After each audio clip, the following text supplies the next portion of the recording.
Hello and welcome to the two-man power trip of wrestling. I am your host, JP John Paz. With me today is a very special guest. He's a promoter, a wrestler, an actor, a stuntman. You may know him as Altar Boy Luke in a past life. He's, of course, the owner of Wildcat Wrestling. He is Mr. Luke Hawx. Welcome to the two-man power trip. How you doing, Luke? What? What's up? Good to see you. I'm good, Great man. to see you. How you been? A little crazy, but we're working it. A lot of things going on, both professionally, personally, all that stuff. So we got just trying to stay afloat, man. It's trying to keep my head above water. Got so much going on right now, and we had to obviously outside of work, you got like the pandemic, and then we had Hurricane Ida down here and stuff. So we're still trying to like recover from that. The community's not up and running yet. It's up, but it's not. Everybody's still behind. And then of course, if we want to talk politics, we can get into all the inflation with everything going through the fucking roof. And it's just it's been an interesting time for sure. They're making they're definitely making things harder and more hoops to jump through before you do anything. So we're just trying to do our best and keep the ball moving, keep moving forward. It's crazy out there. So, what have you been up to lately? I see you everywhere, Dark Side of the Ring, doing movies. So, what's been going on with you lately? Yeah, right now, we're just again, personally, I'm trying to recover some stuff from the hurricane, so trying to get our house in order and get back on schedule with some things. And my schedule kind of got thrown in a blender for a bit. I had a job I was going to take overseas for a while, for a few months, and end up falling through on that. So I'm just trying to pick up the piece. It's nothing bad. It's just like just trying to make things happen. Things are busy. Things are super busy, and I couldn't leave the country for 3 months. So it was just too long with everything else going on with the house and shit. So just trying to like film wise, I just finished working on this film called Ultraviolet, the television show that's coming out. For wrestling coordinating for that, playing a role in that. I got a new film dropping called Castle Falls with Dolph Lundgren and Scott Adkins and Scott Hunter. That drops December 3rd. So we're just a short, almost a month and a half away from that, a month and a couple weeks away from that. And obviously, Heels just finished. That was really big, and that was really, Yep. really crucial for us. Really busy. A lot of really good positive feedback on that. So now we're just waiting on that official word for season 2 because everybody's chomping at the bits from that. So everybody's like, "Hey, what's up with season 2?" And we're going, "Hey, we're waiting on stars to announce it, baby. We're waiting on them to say they're picking us up." So one day at a time, though. I'm blessed, man. Some wrestling going on. I got Maryland Championship Wrestling coming up. Some MCW, the Shamrock Cup. That's the second week of November. So really looking forward to that because MCW is one of those places that are near and dear to my heart, and I really, really have a lot of respect. When I was coming up through the ranks, the Shane Shamrock Cup was one of the biggest cups in pro wrestling and had a lot of. I mean, if you go back and look at all the guys who won it, these are were top guys in the business, guys who did a lot of stuff. And I was fortunate enough to win it in 2013. I was really happy about that. Really, really cool, really, really cool part of my career that I have a lot of respect for. But the thing about this year is this is the first year that a father and son are in the tournament. So me and my son are both in the tournament, which is cool. And then gearing back up for some NWA stuff. So just trying to train and prep for that and work around my house. And I got a couple of films. I'm shooting a movie this weekend. I picked up a role in this one little film we're shooting here this weekend. So and I got some other film stuff coming up in a few weeks. So just it's busy, man. Just trying to find that smooth path to juggle everything and spend time with the family and kind of see some friends because I know soon I'll probably be leaving again for a good 8 to 10 months, maybe a year. Who knows how long it is? So I'm just trying to lock everything down and get as much done before I leave. So that's it, man. Just breathing, bro. Breathing and moving. Jeez, Dolph Lundgren, Heels, NWA, all stuff. Jeez, all these other Yeah, yeah. movies. You're busy as hell. My God, even I, busier than I I'm, I, thought. Dark Side of the Ring, I, you throw that in there? yeah, I'm fortunate to be very busy, man. I'm very lucky, and my son's in that same boat. He's pretty much doing majority of the stuff I'm doing, and actually, he's doing a little bit more than me because he's got some other films that I'm not doing that he's on. Like, he was working on a film today. He's got another one coming up next week. So, like, he's staying really busy with the films and stuff too. He's a super talented kid, man. Super talented. I couldn't ask for a better kid. So really just trying, like again, just trying to find that balance. You know, it's always I'm lucky this week's a little bit slower. Um, Except towards I think I told you when we talked, just towards the end of the week it picks up a little bit for me. But Yep. I got a little free time this week, so which is cool. I can chill out a little bit. And by free time I mean like I can actually be home for the day. I still got 500 things to do, but I can be home and go walk the dog and do the stuff I need to do. Yep. Man, how did you get into? I'm just curious, like the acting part, like the stunt man, and do you're like, I don't know, it's so crazy because it seems like wrestling and acting would go together very easily, and the stunt work. But how'd you get in? Like, how did you get into that world? Well, yeah. So Vampiro originally got me in, and so I got to give Oh, credit to Vampiro. He gave me my first opportunity. Me and Vamp, if we go back into like the XPW days, I'm trying to finagle this camera with the lighting so I can block that light up behind me. That's better. Um, perfect. so yeah, Vamp was in the WSX days. Um, I came on to XPW and I had a chip on my shoulder. So and I always have a chip on my shoulder. I'm that kid that grew up in the streets, man. I'm from the streets. I grew up in a boys' home, and I grew up fighting, and I didn't have that conventional life, so everything was fight from the bottom, and take no shit and move forward. So I remember back in the days being in XPW, and a lot of guys would kind of treat you like I was a young guy, so they treated you like a young guy. They didn't have the talent. There was a lot of cool guys, but there was also a lot of guys who wouldn't even shake your hand or wouldn't acknowledge you. So anybody that treated me like shit coming up, at first you kind of shut your mouth because it's wrestling and you got to pay your dues and you just respect the veterans.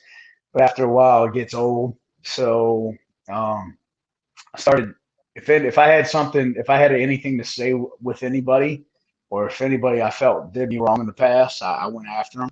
And Vamp was one of those guys. And when we were at WSX, he we never had much words at XPW the times he was in or other locker rooms I shared with him.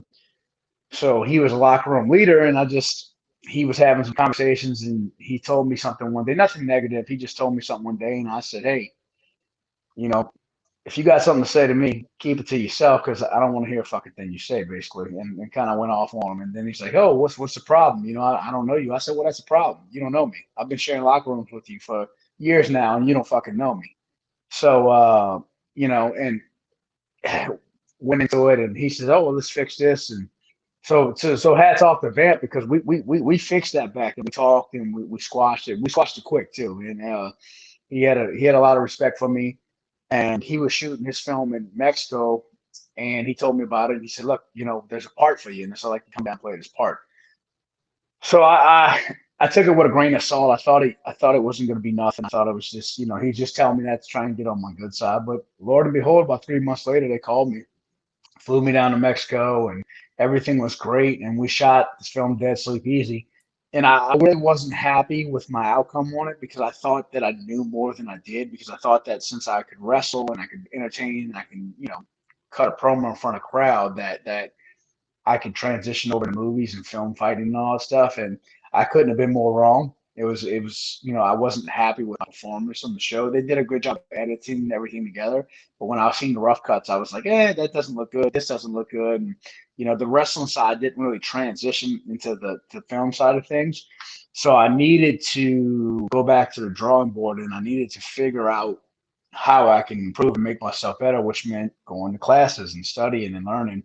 So long story short, I started training for about 2 years with a guy named Phil Odell, who was a stunt coordinator, and he took me in, and we had a team of guys, me, John Berniker, Tony Bow, and a few other cats, and we'd go up there and we'd just train our asses off, man, train and train and train and train, and same thing, take some acting classes and do that stuff. So it was just I was working towards that goal. It took me 2 years 2 years 3 years before I got my next film. So I did 2 solid years of training, probably 2.5 years before I got my next film after that. And it was actually Wrong Side of Town with Batista and Rob Van Dam. It's Rob Van Dam's Oh film. yeah. I got sagged on that, and I had a little fight with Rob. And Rob's my boy. We've always been cool. Dave's my boy. We've always been cool. But that was cool, and that was like their first like big films. So we and we got to shoot that together. and I got to work a good bit on that, do some stunts on that. And one thing just led to another. I started transitioning more and more films and learning more things and taking more courses. And so it's kind of a pain in the ass because people, excuse me, people see how successful I am now and how well I'm doing with it and how much I'm getting. And I'm 24/7. Wrestlers are messaging me or talking, and when they see me, hey man, I want to get in some films. Hook me up, hook me up, hook me up. And I'm like, yeah, it's not hook you up. That's not how it works. It's I went to school for it and I trained for it. And my buddy didn't just pull me in and go, hey, you're my buddy. Let me give you a job and we're gonna make you the next big thing. It's like you got to put the fucking work in, right? And Right. I think it's a little frustrating. I understand it. I understand it, but at the same time, like, dude, if you want something, get out there and get after it. Don't hit me up and say, hey, hook me up. Don't hit me up and say, hey, how can I get you say, hey, what do I need to do to follow those footsteps and to get into the business? Right. You're not gonna go to med school and go, hey. I mean, you're not gonna skip med school and go to some doctor and say, hey, hook me up. I want to be a doctor. You know what I mean? Like it's like it doesn't work that way, right? You train, you go to school, you learn the craft, and then you come up in the craft, you start low, and hopefully you work your way up the ladder. It's rarely that somebody starts high and gets that first big opportunity and stays up there. It just doesn't really happen that way usually. So if I was going to give some advice to aspiring stuntmen, wrestlers, actors, is put the work in. Actually train. Don't don't message somebody on Facebook and ask them to hook you up. Yeah, it would probably be wise if they went to some acting school and did some stunt work and did some stuff Yeah, on yeah. their own and make themselves better. Yeah. And I probably sound egotistical saying that, man, but dude, if I showed you the stuff I get from people, it's just like, it's people you don't know. And they're like, oh, hey, what's up, man? Oh, yeah, I'm trying to get in these films. What's up? You gonna hook me up? You're like, did you really just fucking send me a message? Like, not even introducing yourself. Not even introducing yourself. Are you really just sending me a Facebook Messenger message and saying hook you up? It's crazy, bro. It's crazy. I'm going, Jesus Christ. They got balls, man. That's balls right Yeah, there. I mean, hey, what do you got? What's the worst that can happen? You can get ignored or say no, I guess, They're probably thinking maybe it will work. And they'll say, yeah. But it's funny, like they see your success and they're trying to, piggyback because they see you in Fast Yeah. and Furious and Heels and all this other stuff. Yeah, it's crazy, bro. And I've been fortunate, but again, I'm working my ass off. And dude, I'm not sleeping. I'm hustling. I'm out grinding. I'm out training. I'm out, networking and doing everything I got to do. Like I'm having all these meetings, and I'm just doing, and at the same time, I'm trying to do the best for my community and my guys, and put those guys who I know are working hard.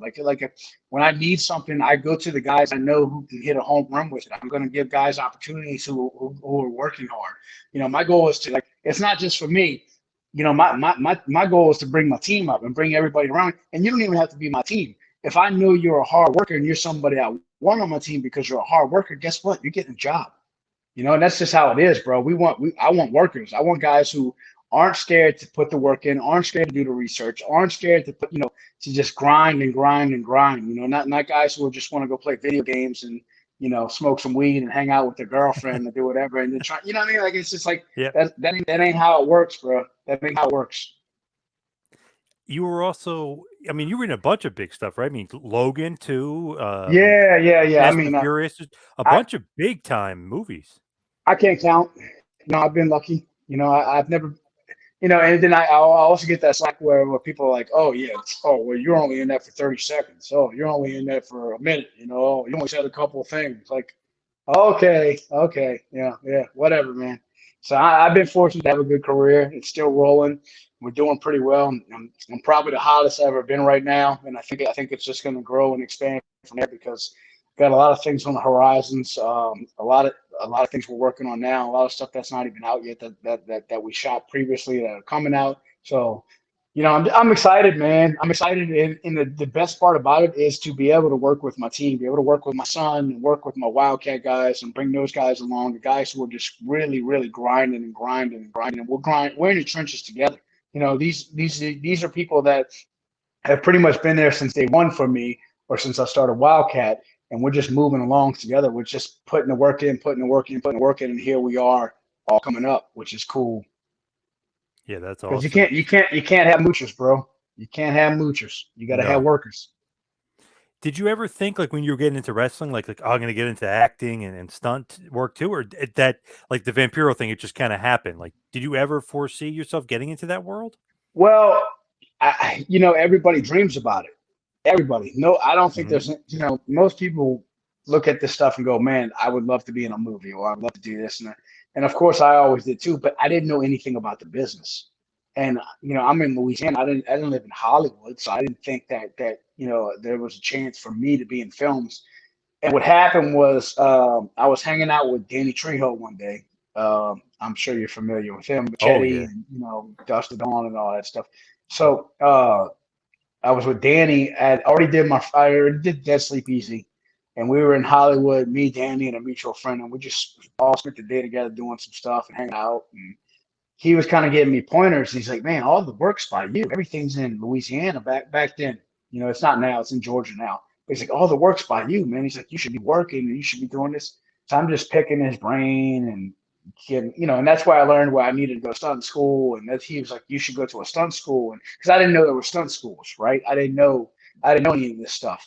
Um, so there's been guys like Kevin Matthews who hits me up regularly, and he's worked in a few films and done some stuff. And he asked my advice, and he went to a stunt school and he did some work. And so it's just you got to learn these processes. I didn't know that, right? I didn't know there was schools. I didn't know about acting classes. I didn't, because I didn't grow up in that side of the world. I didn't grow up, taking, you know, uh, what do you call it? I'm having a brain fart, but like at school, I didn't take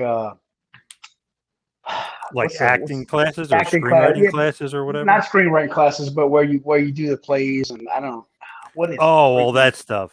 Yeah. yeah yeah yeah. That God, I sound Whatever like it an is. idiot.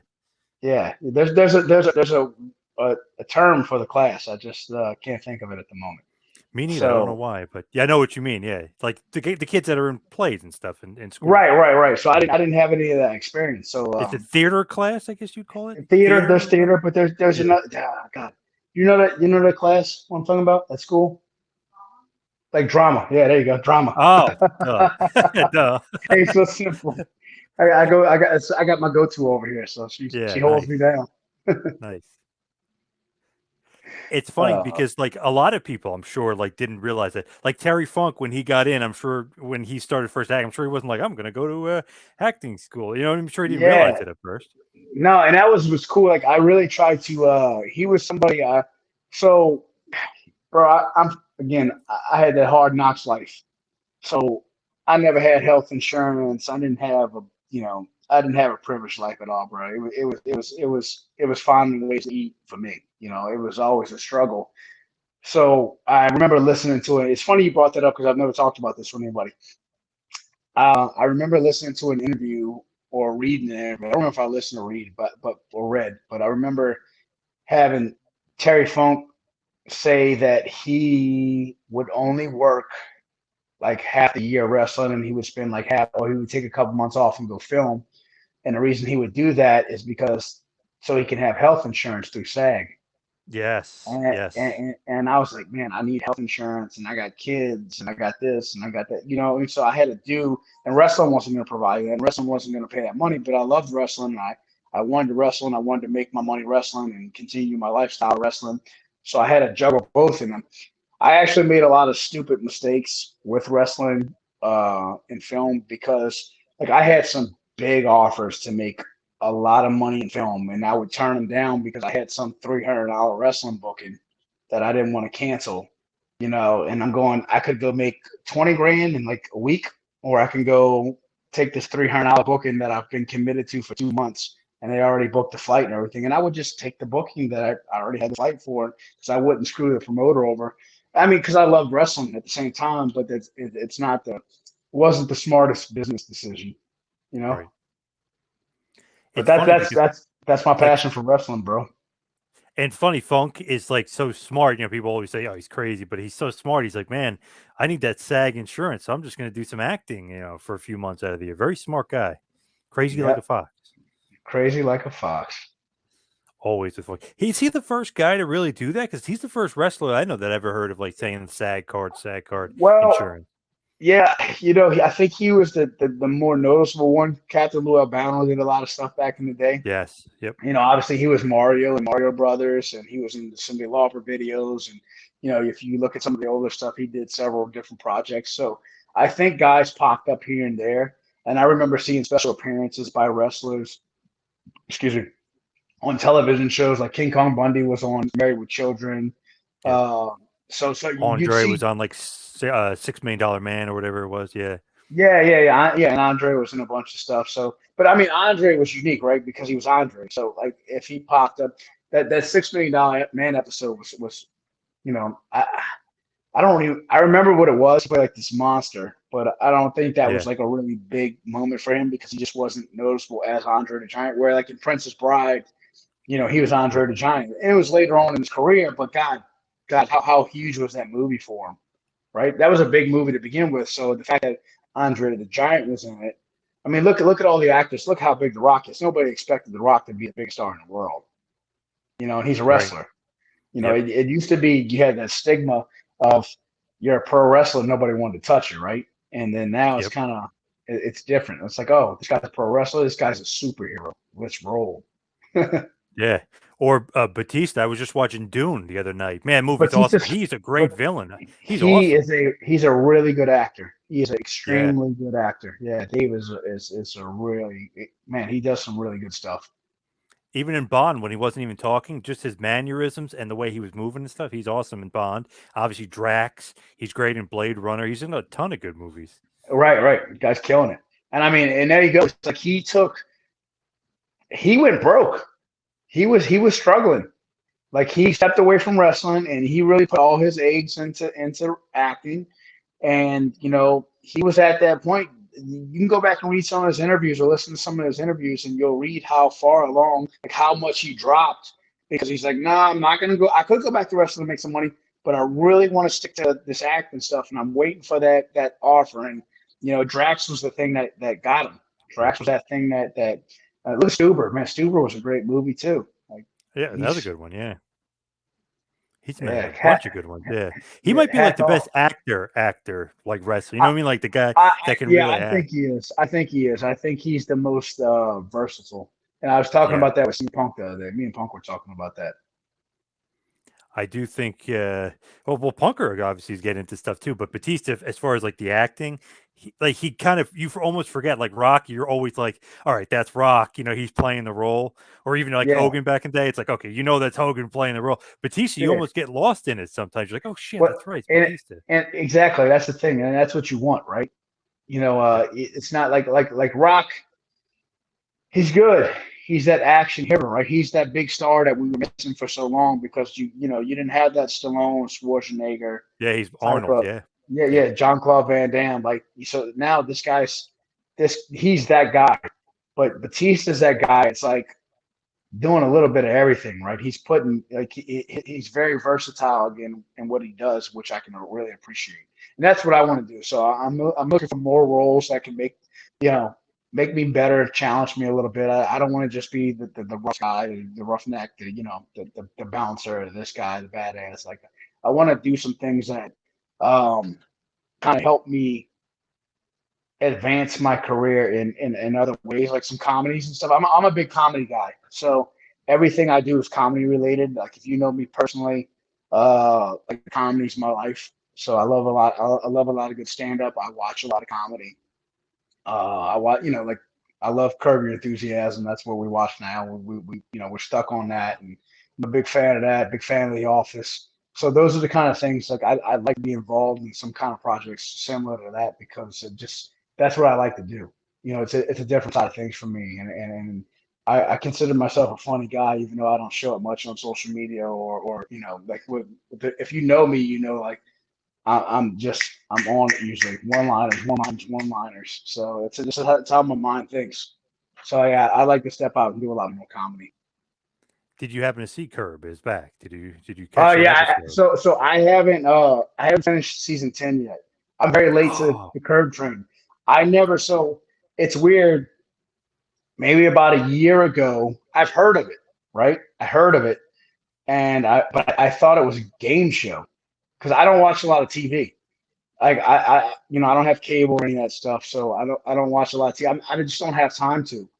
So when I would watch stuff, it'd usually be like The Office or watch refunds. So it's just stuff that kind of puts me at peace and calms me down. When and I need to unwind and I want to laugh a little bit.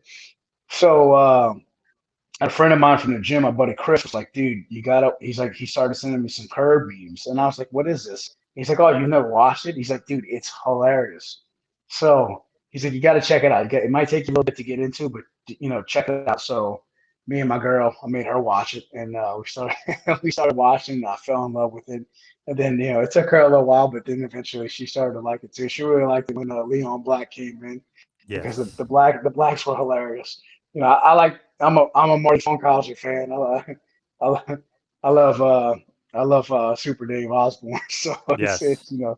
Bob Einstein's a freaking great comedian, very dry. I like that stuff. So yeah, I'm all in it, man. So yeah, we're like we just started season 10, so then we'll get over to the new season right after. Nice. Good stuff. Were you a Seinfeld fan back in the day? No, no, never. To be honest, I've never really watched it, so I might have to go back and get into it. Because I usually like crew comedy. I'm a Sam Kinison, Andrew Dice Clay, Patrice Yes. O'Neill. Bill Dawes is a hilarious comedian. If you ever heard of Bill Dawes, he's really funny. Dawes. So like and Patrice O'Neill's Elephant in a Room stand up is God. I think that's one of the greatest comedies ever done. It's really, really funny from beginning to end. Patrice O'Neill's just great. He's a genius. And so, yeah, I think I might have to check out some Seinfeld and see if I can get into it or not. But Come on, we'll figure it out.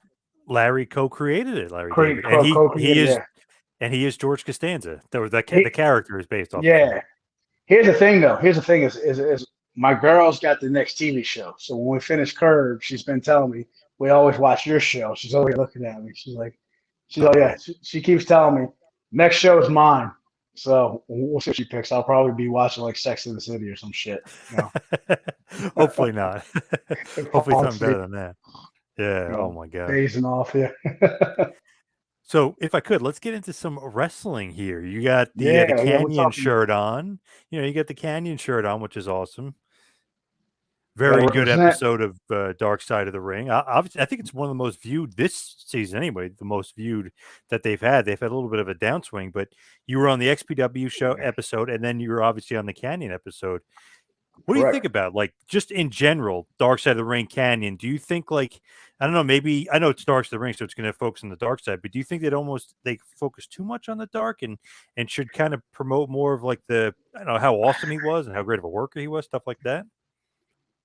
I think we know that he's a great worker, right? And I would love Right. to see something else done on him, maybe a documentary or something, because I think he deserves it. And that's not a lot of time to tell your story in that short amount of time. And the point was to talk about his struggle in his life. And he, the only thing I didn't really like about Dark Side of the Ring episode with Canyon, and I get it. Look, the Young Bucks are bigger stars than me in wrestling. So they put them on a lot more than I was. And they didn't know Chris half as good as I knew him. I actually introduced the Young Bucks to Chris. So, there's a lot of stories I can go back with Chris and talk about and the things in his life and the things he was going through. Like I was there, I was living with him. So I was there firsthand. So I think there's so much more to talk about with Chris, and I would like to see him praised for his work and the things that he did in the wrestling community and the guys he gave opportunities to. I mean, that cruiserweight division in WCW was a lot had to do with Chris. He was the guys hiring Shane Helms and Shannon Moore and AJ Styles and all those guys that got jobs was because of Chris Canyon. Chris Canyon scouted all those guys. That was his job. He brought them to WCW. So there's a lot of guys who really owe Chris. You know, I don't think he gets what's due. I don't think enough people say, "Hey, yeah, thank you." And that's common. It's not just with Chris; it's with everybody. People get an opportunity and they blow up and they kind of forget. Maybe they don't forget. Maybe it's just not that big of a deal to them because they figure they would have got those opportunities elsewhere anyways. But I wish I would see more guys praise him publicly for the things he's did for people because he was just such a good guy. He was such a hard worker. He was such a good friend. He was just, just an awesome human being. And like I said in there, when you see me crying on TV, is I miss him dearly. I miss him dearly. I feel like too they missed a few guys. Like, how come Raven wasn't interviewed? You know what I mean? Like, there's a couple guys that they missed. Well, everybody says that, right? They go, "Oh, why didn't Right. you interview?" I listened to dummy Rob Black talking about XPW. He's like, why didn't they interview this guy? Why didn't they interview that guy? Why they don't want to be interviewed? They got nothing good to say, and they know, Right. you know what Rob I mean? didn't want to be interviewed either. Yeah. Right, or they're done with that part of their lives. You know what I mean? So like maybe Raven didn't want to be interviewed. I'll ask Scotty. I know Scotty, so I'll reach out and ask him. But yeah, Chris and Raven were really tight. They talked often. There was a few guys that Chris talked to often. I was one of the guys he talked to often. Raven was one of the guys he talked to often. Shane Helms was one of the guys he talked to often. Our friend Jackie Double J Johnson, who passed away, was a guy he talked to very often. So there was people that were heavily involved in his life, and there was more people that could have been interviewed, I'm sure. But again, yeah, you got the Young Bucks, and I'm not dissing the Young Bucks. It's just like they looked up to him, and Chris meant a lot to the Young Bucks. But there's other people that knew Chris a lot better than the Young Bucks did. But of course, because the Young Bucks are, the hierarchy of wrestling, they're going to put them in there for the views, and that's Makes sense. understandable, right? That's understandable. Yeah, it makes sense to a point, sure. But yeah, I feel like sometimes, obviously on those shows you always look back like, oh, they missed this, they missed that, or you had more of a relationship with them than some other people. They could have got some stories of you guys living together, and you know what I mean. Right, Like, and so, we like, and what, we what was did that like? we talked about that. They just they choose to put in what Cut they it. put in. Yeah, so which is fine. That's what happens. That's what TV does. So unless you have executive producer rights where you have creative control and you're going to be able to say, I want this in there, I want that in there, it's going to happen. And honestly, bro, big shout out to the Young Bucks though, because god damn, like they did some magical stuff from just being independent guys, right? With the Japan Yeah, stuff and getting the t-shirts and Hot Topic, and they did all that. I just always had a lot of respect for those guys for that, being able to pull those things off that they did, because it was unheard of, right? The things they did were unheard of. So again, self-made, self-made, talented guys. So again, like I consider myself self-made. A lot of people say, Joe Gertner was the first person who named me that. He said the self-made man, Luke Hawx. And that's a phrase that's dear to my heart because I hustled to get everything I got. Nobody was putting me on a pedestal. Nobody was giving. I was making opportunities for myself. So somebody had to give me opportunities, but at the same time, I was out there earning those opportunities, and nobody was like, "Hey, this is Golden Boy. Let's push him. Let's push him. Let's give him this." It was like, "Oh, Luke's a hard worker. Luke's working. Let's work." And then I would just do a good job, and it would lead to another opportunity, another opportunity, another opportunity. Same things with film. what was it like living with Kanyon though? I mean, that's got to be crazy, right? He was a little schizophrenic, Yeah, I'm guessing. yeah. I mean, we talked about it in Dark Siders. I said, at one point we had to hold him down and kind of tie him up because, he was talking about leaving and he was just going through these crazy modes and talking nuts about driving on it. Like he was saying, I remember one night we were at the house. He was home the whole time. He's home the whole time, and he's saying that he just got back and he was driving on this bridge that wouldn't end, and he's seen aliens, and aliens are in this Scientology building right around the corner, and he's got to go break in and blah blah blah. And we were like, we can't let this dude leave the house. It would be weird because he would just stay up. No drugs. People are like, oh, bro, that's drugs. That's drugs. I'm around the dude 24/7. He was clean as a whistle. He didn't drink. He would just go, he would stay up for 3 or 4 days at a time straight. And then he'd go crash for like 24 hours. But like he'd have these upswings, but he'd be up, up, up, up, up, and crash. And it seemed like he's on drugs, but there was no drugs involved whatsoever. He was just manic and going through these modes, and you just didn't know. Like he'd be fine one minute, and then a couple hours later, he'd just start like freaking out. So, but he wasn't like that 24/7. It was a roller coaster. You knew what you were going to get, Man, it's kind of scary. I guess but it he was wasn't fun. It getting was fun. medicated, I guess. We had a lot of fun. We had a lot of fun living with him too. Now he was a great guy. We had so much fun. Like I initially said, I taught Chris into getting a Facebook. So like Chris didn't have Facebook. Like I'm like, oh, you gotta get a Facebook. Uh, so I talked him into getting a Facebook. He kind of he loved UFC. So, and I wasn't really a big fan of it then. It wasn't as popular as it is now. But he was like the one. Oh, we gotta watch this UFC. We gotta watch this, and we watch football, and we watch different stuff and sport. Love sports. Follow sports down to a T. Love baseball. Um, the Mets were his team, I believe, and just this like it was cool because it was just some bros living together, having a good time, watching wrestling, watching UFC, watching football, watching baseball. Going out on the beach and hanging out, and we'd go out and just hang, dude, or go to shows together. It was a really good time in life. It wasn't. It had its ups and downs again. Like we had our battles, but God, it was a really pivotal part in my life because I would learn so much from him. Um, and he was just such a good person. I would see the people he would take care of, and just I really enjoyed being around him because he would just help make me a better person. But he always wanted to see people around him do good. He just wanted to see people around him do good, and he would never ask for anything out of it. He just wanted to see people do good. And he had such a great mind for the business. Everyone I Oh talk yeah, to that's a wrestler always says like, "Oh my god, the guy could put together a match, or he could train the guys. He could do so many different things with wrestling. It was just like he had a genius level intellect for wrestling." very very good, very very good. Loved wrestling, very innovative, as we know. He was super innovative. He always came up with stuff. People always stole his stuff, um, but also always very self conscious as well. I think a lot of us are, right. A lot of us, especially when you're so good. I mean, look at all the greats. They pick everything apart that they do, right? They're never really satisfied with what they do, and they always figure out how they could have done it better. And that was Chris. Chris always wanted to do things better, and he'd always go, "Oh, that sucked. I want to do this better." Or, like he was just a workhorse.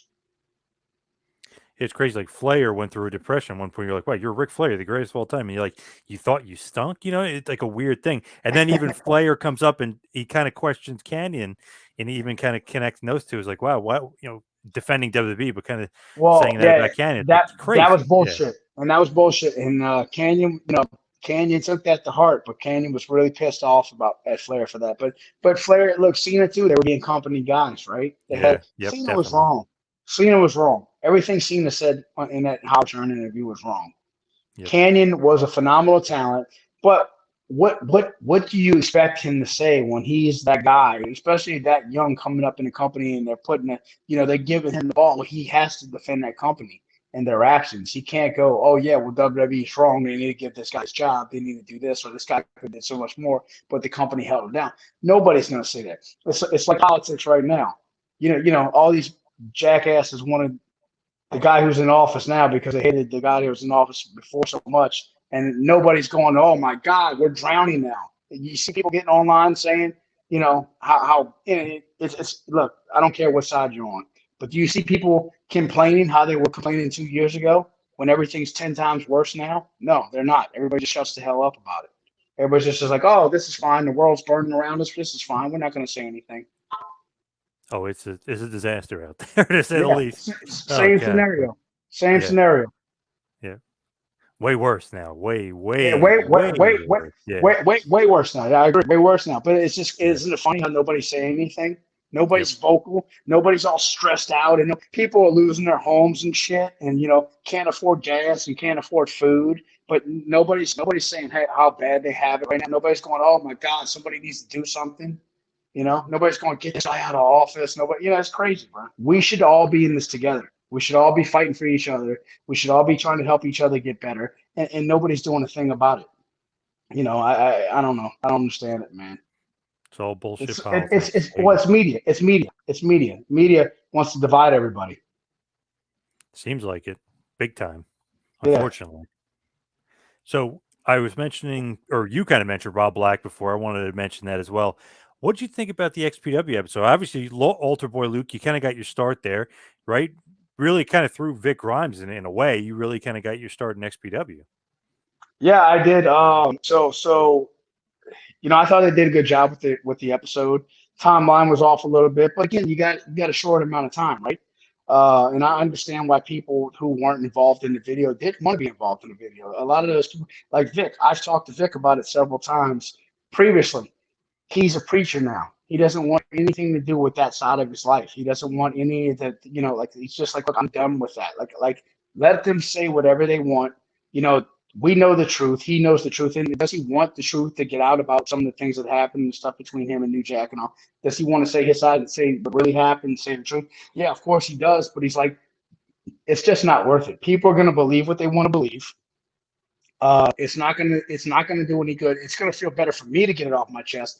But in the end of the day, people are gonna believe who they want to believe. They're gonna believe what they want, and whoever's gonna swing it whichever way they want. So they're not gonna. He's like, it's just better for me to just shut up. So I'll just sit back and so, and it's a lot of the guys are like that. Like it does no good for them to. It does no good for them to come on there because they have no benefits from it. It's just them saying they were a part of a company that people know that they were a part of a company of.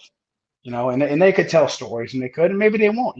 Some of the guys still talk to Rob. Some of the guys still talk to other people, or some of the guys don't talk to Rob or don't like Rob, and like they just rather not be a part of it. I didn't mind being a part of it because I had things I wanted to say, and when they called me about it, I was interested in doing it because I think there's a lot of things about XPW that people don't know. And am I thankful for XPW? I said, yeah, I was thankful for it because it gave me a good start in my career early on. It was a big opportunity for me. But do I think that the company was ran properly? Hell no, it wasn't ran properly. I don't think that Rob had any idea what he's doing. I think I don't think the guy should be running a wrestling show. And to be honest, I'm not even on here to debate about him or anything. If I had, there's a lot of things I would say to him, but I'm not going to sit here and say it on a podcast. And no offense to you guys, I would say it to his face. Like like if I got something, I got things I would say to him, but I want to say it to his face, and I want to say that way. If he's got something to say back, we can go toe to toe right there. I'm not the kind of guy who say one thing and then like give some guy some free publicity, for what I mean? Like that's all it is. Like nobody's talking about that guy. They're talking a little bit right now because of the XPW episode, but yeah. It's funny. My buddy used to get all the XPW DVDs, and we watch it. I remember you got like crucified basically and nailed. It's like, man, he's nuts. It's like taking that shot. Yeah, I had no idea that you didn't want to take that shot. I thought you were just no. crazy. Well, here's the thing. Is I wasn't told I was taking that shot. Wow. I was told I Okay. was taking one shot, like the Dreamer Raven thing, where Yeah. he's cuffed to the cage and one chair shot heard around the world. Same exact thing. I wasn't told that I was being punished until after. I didn't learn that I was being punished until after, and I was going to get bashed in the head with the chair until after. And it did damage, dude. I got a nice freaking dent in my head right here. Like if you Oh run your yeah. finger on my head from my skull, it's right here. I got a nice big indentation in my skull from that. Yeah. So Yeah. it's and that dude's going on saying, "Oh, what did you think was going to happen? He knew it was going." All right, all right. But I'll is that see you on down the road. Supreme or is that on Well, Rob? well, for me, it's on Rob because Rob's the one who did it. Rob's the one who put it out there. Rob's the one who called it. He put Supreme in a bad spot. Do I hold Supreme responsible? Yeah, of course I do because um, you know I wouldn't do that to somebody. But it was a different time back then. You got to think you had those locker room enforcers in every locker room you went to. Look at all. And I'm not going to throw anybody's name on the bus, but you can go look at any company and look at the guys that used to put them in, and they'd be, "Oh, your job is to beat the fuck out of this guy tonight. Just go out there and beat his fucking ass back in black and blue." It happened, right? So, yeah, like Rob's the one who initiated that. Supreme apologized to me for it. Supreme told me he felt terrible for doing it, and he felt caught up in the crossfire because the boss is telling him he has to do this. But on the other hand, he's got somebody that he respects and he cares about, and back then we didn't know about concussions and the damage it does long term or any of that stuff, right? We didn't know any about this stuff. It was just being tough. Like if you couldn't be tough, you couldn't be there. You couldn't be anywhere. Look at WWE. Look at the chair shots they used to take there, right? Look how bad it was. Look at the Mankind. I mean, everybody talks about the Rock Mankind stuff. There's so many more. Look at the Hardys. Look at the Hardys with Brock Lesnar, and it was just repetitive. And everywhere you looked in wrestling, that happened. ECW, right? Look at Balls and Axel, right? The way they used to swing the chair. Nobody knew. So. And 21-year-old me, I'm 40 now. 21-year-old me just thought I was being tough, right? And it's looking back on, let me tell you something. I'm just straightforward. I'm my own man. I feel like I'm tough. I might be dumb, whatever. I think you take a freaking shotgun to kill me. But if I seen that happen to my kid, if I heard that something like that happened to my kid, or if I heard somebody put a hit out or did something, purposely try to hurt somebody like that, hurt my kid or hurt one of my friends or hurt, guess what? All bets are off. All bets are off. We just went to a whole new level, right? Because we're not wrestling Yep. anymore. We're not wrestling anymore. We're taking it somewhere else. So then all the wrestling shit goes out the window. So that's how I feel about it now. You purposely took advantage of somebody that, especially a young, hungry kid who loved pro wrestling and wanted to do anything he could to be a pro wrestler and put on the best show as possible. And we always had to out top and out top and out top to go to the next level. There's no sense for it. And back then was a different time. And again, like if Rob was to say now, it's too late now. It's too late now. But if he would have said, look, yeah, I did that. I apologize because I didn't realize the effects those things could have on people. You know what I mean? Then that would have been a different story. But that's not the case. He's out running around saying like I'm a liar and that I knew what was going on and all that bullshit. What did you think was going to happen? Okay. All right. So Look XPW, forward like to you said, seeing you. yeah. XPW always just like was raising the bar, raising the bar. Do you think that they took it too far? The death match tournaments, all that other stuff. Do you think Well, I can't blame XPW on that because I think that a lot of things get taken too far, right? Look at the stuff now. There's a bunch of things I follow on Instagram and some of these sites I follow, and I watch some of the stuff that people are doing, and I just go, God damn, how stupid is that? They just do these unnecessary, unsafe. It really is crazy that more people haven't died or broke their back I mean, there's no way these people can have long-term careers. I've been fortunate enough to be wrestling, 22 years now, but I'm lucky, right? I'm lucky. Look at all the dumb stuff I did. Look at all the Yeah, dumb crazy stuff. things I did and all the crazy stuff I did. I'm lucky because I mean, I could have did it right and still broke my back. I could have shattered my leg, and I'm lucky that I got to walk away and continue my career. And that's being young. I think it's being young. A part of being young and being hungry. It's like when you play football, right? When you play football, Patrice O'Neal had a great skit about it. He said, when we played football, we didn't knock a player out and then go hold hands with the other team and pray that he got up. We'd be like taking socks, and be like, yeah. That's the Yeah. team that takes Yep. motherfucking socks when they knock him out. We'd be chanting, he's paralyzed. You know what I mean? Like, it's like, Yeah. that's what you get for playing with killers. So, but that's how it was, man. It was just different time back then. So I can't knock XPW for that. It's just what it was. I mean, that's what I signed up for, right? I signed up for Extreme Pro Wrestling. If I was in ECW, I would have been doing stupid stuff too. Maybe not to that extent. Maybe not with all things as frequent as XPW did those things, those death matches and stuff, because ECW wasn't all about death matches. ECW was wrestling and hardcore wrestling. It had a different vibe to it, where XPW was really known. I mean, correct me if I'm wrong, but in my mind, XPW's biggest title was the deathmatch title. So that's what they were known for. And I was the deathmatch champion. I'm pretty sure I'm like 100. Let's say 97% positive that I'm the only guy to beat Supreme. So it was a pretty big deal for that to happen. And the deathmatch title was the prestigious title back then. So, and it was the most talked about title back then. So it's one of those things where I was that guy. That was me, and I didn't always like it. Like, I didn't want to do it long because the reason I didn't want to do it, excuse me, the reason I didn't want to do it long is like when they threw that on me, I felt pressured to take that chance because And I've told the story many times. When they called me about it, I didn't want to do it because I never did anything like that. And Vic was pretty hot about it. He was pissed that they asked me to do it. We ended up doing it. But when he talked to me, he said, "Look, you can do it. You got the talent to do this." And but I said, "Well, I want to incorporate more wrestling into it. I don't want to just go Right. do Gaga stuff. You know what I mean? I don't want to just go get thrown in some light tubes. Like I want to do wrestling." And Supreme, hats off to Supreme. He was all ears. Whatever you want to do, you call the match. Put it in. So I would call the matches and I put this in. And, I say, "Hey, let's do this, this, and this, and let's build up this, and let's do." And he was all for it. So, and I was young. So like I was only a couple of years in the business at that point. So he was a veteran. He could have told me to screw off. He could have told me, "Nah, kid, this is what we're doing." And he could have punched me in the face and sliced me and diced me, but he didn't do that. He listened to my ideas.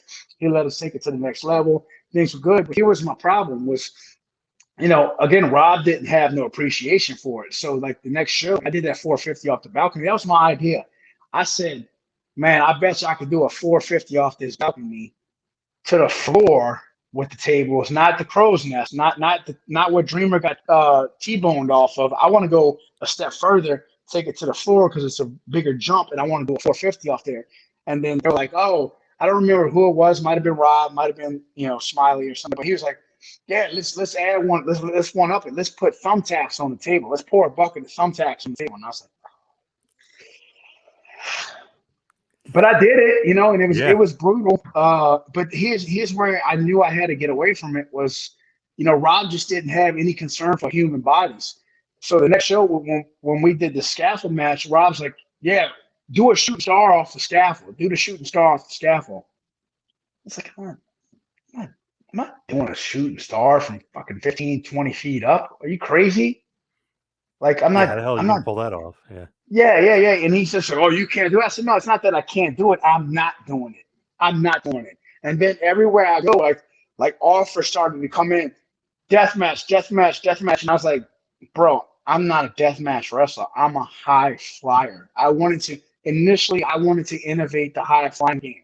I seen guys like Rey Mysterio who are really cool, and these young high flyers that were like doing cool things that never were done in the States before. And I was like, I can do that stuff. So I started being inventive and coming up with some of these moves. If you watch some of the stuff I did, it was really inventive. I had so many inventive moves that people tried to take back then. Like my halo, my moonsault from the outside in. And you see me do like that springboard twist and flip I did off on Guido and Vic at the very first show at the ECW arena that XPW did. I did some crazy stuff, and I was just like, I would get these ideas in my head, and I say, "Yeah, come up with this, come up with this, come up with that." And Vic was super inventive too. So me and Vic go, "Oh, you know what you could do? Try this." And we just start putting stuff together, and that's how it was, bro. And it was just like really inventive. And I'll be honest, I'll tell you what made me change my style. Jack Evans. Jack Evans and Teddy Hart came along, and Jack started doing like two front flips and all this other stuff I couldn't do. And I said, 630s. Yeah. "Yeah," and I said, "Shit, I can't. I'm done. Like, how can I compete with that?" I couldn't. So I was like, I need to figure out what I need to do to take my stuff to the next level. And I didn't want to just be that guy anymore. I didn't want to be like the skinny high flyer because nobody was telling me, like, nobody was giving me pointers on what to do and how to, improve and, get bigger bookings. I wanted to be the champ. I wanted to be the guy in the front of the poster. I wanted to be that guy in the middle of the fucking poster, just, Yeah. the show. I wanted to be the show.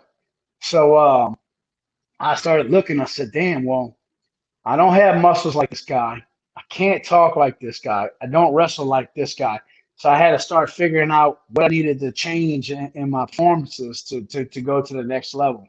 And just worked on it for many, many years, many, many years. Still working on it, always trying to improve and always trying to get better and always trying to, you know, do the best job I can and be as original as I can wrestling. It's funny, like now you're huge. Back then, it's like, no, it couldn't be the same guy, right? Oh my god, No, it is the same guy. It's hey, it's crazy. funny. Yeah. I hear that. I hear that often. A lot of people are like, "I didn't realize that was you." So I could see that because it's like, no, that skinny altar boy Luke, that can't be Luke Hawx. Like, yeah, I could see yeah, that yep. definitely. So a guy that we both know very well. You may have had some heat with him back in the day. XPW, Extreme Rising, Wildcat. What about franchise Shane Douglas? You guys have some heat back in the day. Was that legit? That was all legit. I mean, you know that it was all legit. I'm really Shane was my favorite wrestler growing up. Through my teenage years, when I got first introduced to ECW, when I seen Shane Douglas, it was just like a light bulb went off, and my jaw dropped, and I was like, oh God, this guy's awesome. Like just the way he was talking and the things he was saying. And then the matches, like he had such great psychology and he moved well and everything he did in the match meant something. So when I watched Shane wrestle, it really meant a lot. And then I was so excited to work with him in XPW, and we all know what happened there. We had the falling out. That's where it all started. And we started getting heat, and they say don't meet your heroes because you'll just be disappointed. And I had a big chip on my shoulder with Shane for many years, and and the same with Shane. Like we went at it, and we had conversations, and he didn't see where I was coming from, and and just it was just one of those things where we wasn't meshing, right? And I for whatever reason wasn't. And then me being a guy I am a mean motherfucker. Like once you're on my bad side, I will rip your Adam's apple out. So and Shane knew like I wanted him. I wanted a piece of him. And I'm glad it never got to that because it was close to getting to that. And if there weren't a lot of people around like to stop it, it would have gotten to that. And I'm glad that it took a while, but I'm glad that me and Shane were able to talk things out like adults, and we fixed things. And now I talk to him, pretty regularly. We keep up with each other, and when we talk on the phone, we're going to talk for 2 or 3 hours, and we're going to catch up on our lives and our families and what's going on and in politics and everything. And Shane's just one of those guys that I really I love listening to him, and it feels so good to not have heat with somebody that you looked up to so much that not just for me but for him, because like it's the same for him. Like he was. I'll tell you right now, the biggest thing I respect about Shane, and this is personal. This is strictly personal. It's the biggest thing I respect about Shane is when me and Shane decided that we were going to bury the hatchet and we were going to work together.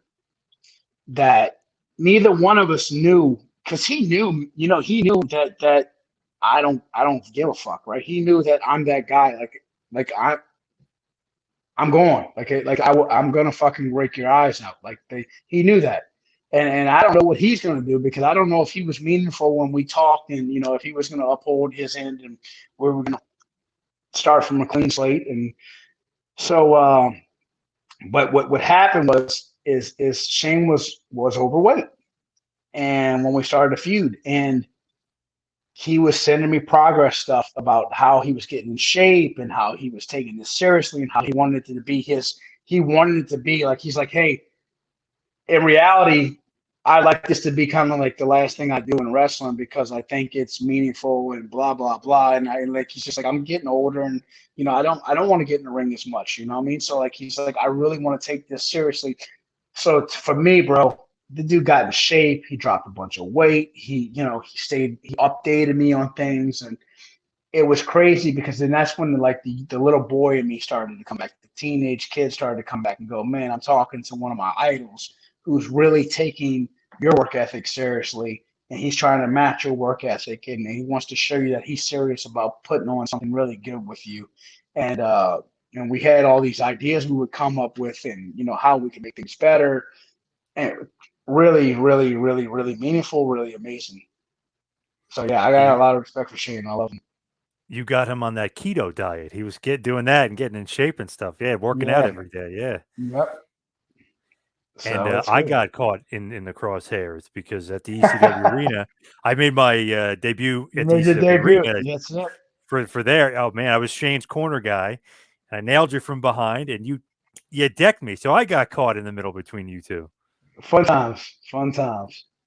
That was awesome, though. Quite a memorable night for sure, with you and the franchise going toe to toe. Dog collar match, right? Yeah, it was dog collar. It was a dog collar match. Yeah, that was cool. It was a cool night, and we had a couple shows in New Orleans too where we tore it up. Yeah, I was gonna say, like when you're building that feud, it's like the ultimate, like, oh, I want to end it in New Orleans, like my hometown. We kind of were in his home base. Now we're going to go to my home base, like kind of thing. Right. Yeah, it was good, man. It was. I wish we could have drew it out a little more, but it really wasn't in the cards for the way we run shows and stuff. It's like, you know, I can only do so much as an independent, right? As a Wildcat show, you know, and we're on TV here, but we're on TV nationwide. So it'd be nice if we could have took it around from town to town the same way like me and Matt already did with our stuff, and kind Yeah. of because me and Matt took that a good amount of places. Yeah, definitely. So with Wildcat, just explain a little bit like about it, how it started, and everything as far as Wildcat. Well, Wildcat started in 2011. We started as a pro wrestling training center, which graduated into schools and stuff like, I mean, schools, graduated into live events because I needed a place for my wrestlers to work. I always wanted to run a wrestling school, but I didn't feel that. I was like, who wants to learn from an independent guy, right? I just kind of had this stigma where I seen a lot of guys running schools and training guys who I felt shouldn't be training guys, and I didn't Right. want to be that guy. I really didn't want to be that guy. So I was like, man, people might look at me and go, who the hell is this guy? What's he do? Where's he been? Oh, excuse me, man. I'm tired.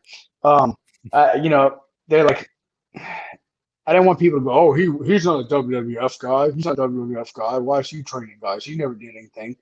So I was like, I was kind of hesitant about it for a while, but then I was like, man, I really know what I'm doing, and I've been around a lot, and I've been around enough places, and I really wanted to bring up the South Territory again because the South used to be such a hotbed for wrestling, but I Right. wanted guys to be able to train because for me, I didn't have a place to train here.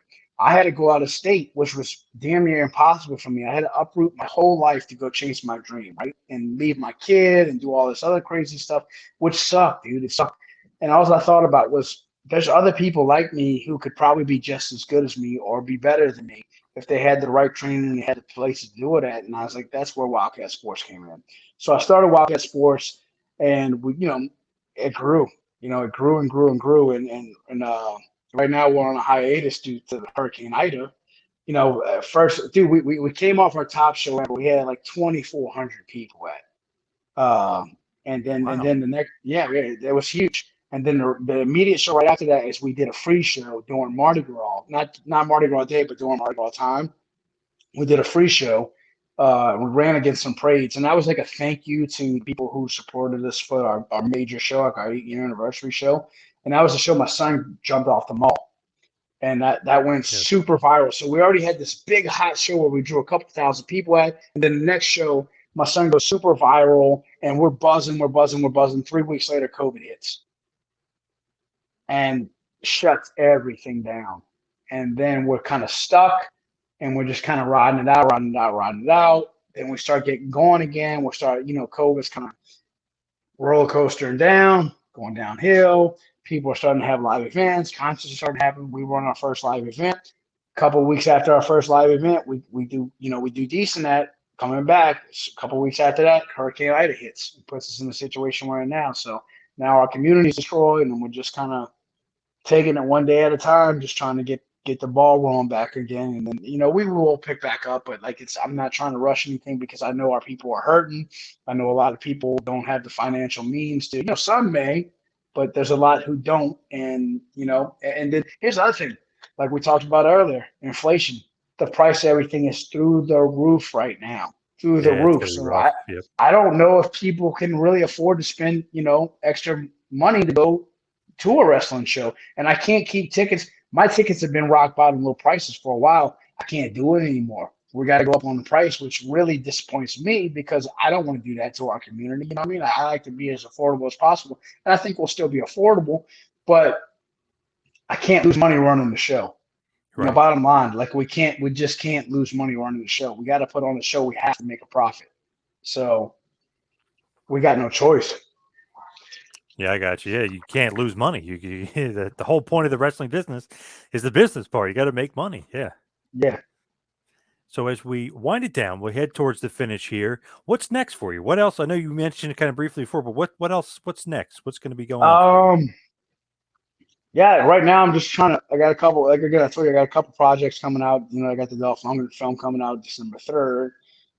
Right now, to be honest, I'm just the MCW things coming up, and then NWA tables. But I'm just trying to chill out for the next for the holidays, man. I want to chill home. I want to spend some time with my girl. I want to spend some time with my kids and just kind of relax for a little bit until the new. Because once the new year comes, I know I'll be full steam ahead, going at it. Not sleeping, running around like a madman, working, working, working. So I just want to try and enjoy some family time and chill out a little bit and get pick up our community, get things going here, and then get Wildcat up and running again. So that's my main focus right now. Is just trying to build up around here, help out our community as much as possible, and move forward with Wildcat. Where can everybody find Wildcat and you and all the social media and everything like that? So if you want to follow me directly at Luke Hawx 504, LUKEHAWX 504 on all social media. Now, Wildcat, here's the thing about Wildcat.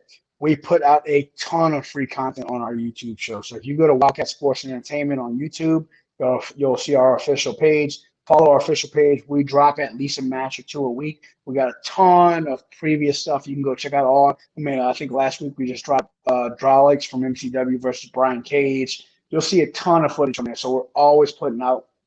What I did was I didn't have anything on YouTube for a while because we had our TV show and we had our Vimeo. But I was like, I'm going to put it on YouTube. I want to stop doing the subscription stuff, and I wanted to start putting out. So what we did was we took all our television shows and we broke it up, and we started dropping a match on YouTube just to build up our repertoire on there. So, if you want to go to our YouTube page, please watch out all our stuff. And then follow us on social media.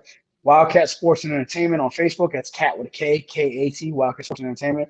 And then everything on YouTube and Instagram and Twitter is at Wildcat Sports. Again, Cat with a K. Stuff. And you and your son going to be teaming up anywhere else? Coming up soon? NWA again? NWA stuff, yeah, NWA stuff. So we're in the NWA. We got to go in that tag tournament right now, which is going pretty well. We're in the semifinals of that, and then we got the next set of tapings as well. And MCW, I think so. With Shamrock Cups the first night, which is Friday night, and then I think him and I are teaming the second night. Which isn't Shamrock Cup. It's a different town. I don't know the town second night off the top of my head. That's awesome. You get the team with your son. I mean, it's like Dusty and Dustin. Remember back in the day, and the Mysterios now. I mean, pretty damn cool. Yeah. It's the greatest thing in the world, man. It's the greatest thing. And by the way, we're the first full time for all the Sun Tag team. So yes, good call, Luke. Thank you so much for all the time. Really appreciate it. Yeah, thank you, brother.